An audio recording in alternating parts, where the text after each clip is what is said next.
Hey guys, what's up? It's 8-Bit Eric. Today we're going to review Has-Been Heroes for the Nintendo Switch. I picked up the physical copy from GameStop. That's where you can get it exclusively for the Nintendo Switch. But it's also $19.99 on the eShop. Either way, 20 bucks. Can't beat that. And for a physical version, it was a no-brainer. So what exactly is this game? Let's go ahead and find the fuck out. Has-Been Heroes is a lane-based roguelike game that has you in control of 3 heroes, a mage, rogue, and a warrior. The king has summoned his most trusted heroes to take his 2 twin princesses to school.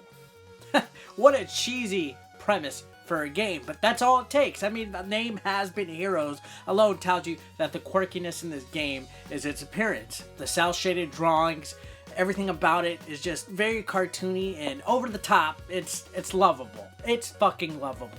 But this game is extremely hard. The core gameplay has you manage the cooldown period and the attacks and the spells between all 3 of your characters. You gotta really pay attention. Each character is in its own respective line, and they're actually interchangeable between each move. It's actually kind of hard to explain, because it's a little bit of a hybrid of a lot of other games. There's not really a roguelike like it. Each area is made up of a map with separate paths to take that all lead to a boss fight. Depending on the path taken, you might get a lot more battles or items to obtain. You have to try to guess the best path forward, so that in between battles you can get the best spells, items, and power-ups in order to fight the boss at the end of the map with no sweat. On the battle screen, your 3 characters are placed in one of 3 lanes. The X, Y, and B buttons are each used to separate the rows, and pressing them will activate the character that is currently stationed there, allowing you to command their actions. Their attacks and other abilities are on a timer, but when they're ready, you can instruct them to make a move, and after each move, the game pauses and allows you to swap one of the other characters into the same lane. The way fighting works is each character has their own stamina bar. You attack the stamina of whichever enemy is in the same lane as you by trying to match it with the number of attacks that hero has. The rogue, for example, can hit 3 times. So in order to successfully defeat an enemy, you gotta match that amount or be higher than that. You follow up with the next character to cause it some damage.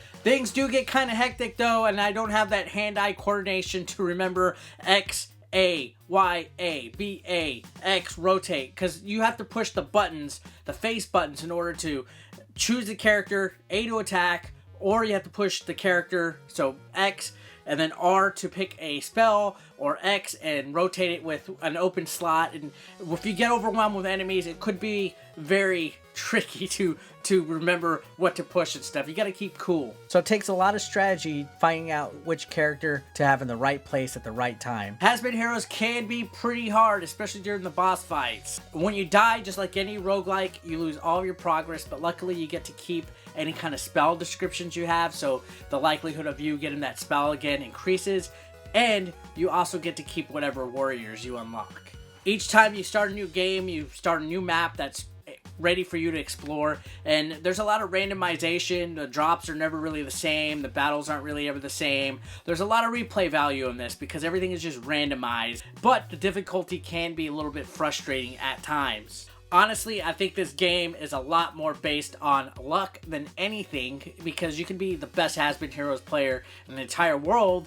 If you get a fucked up battle, you're probably gonna die, and that's what happens a lot with this game. There's a lot of dying, and apparently that's normal, but the more you play, the more spells you unlock and more warriors you get, and overall, I think it's enjoyable. Is it a great game?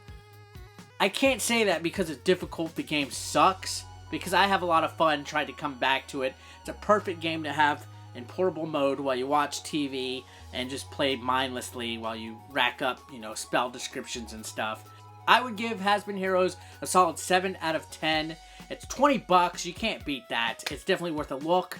Physical version at GameStop or downloading the eShop. And well guys, that's it for today. Thanks a lot for watching guys. I'll see you next time.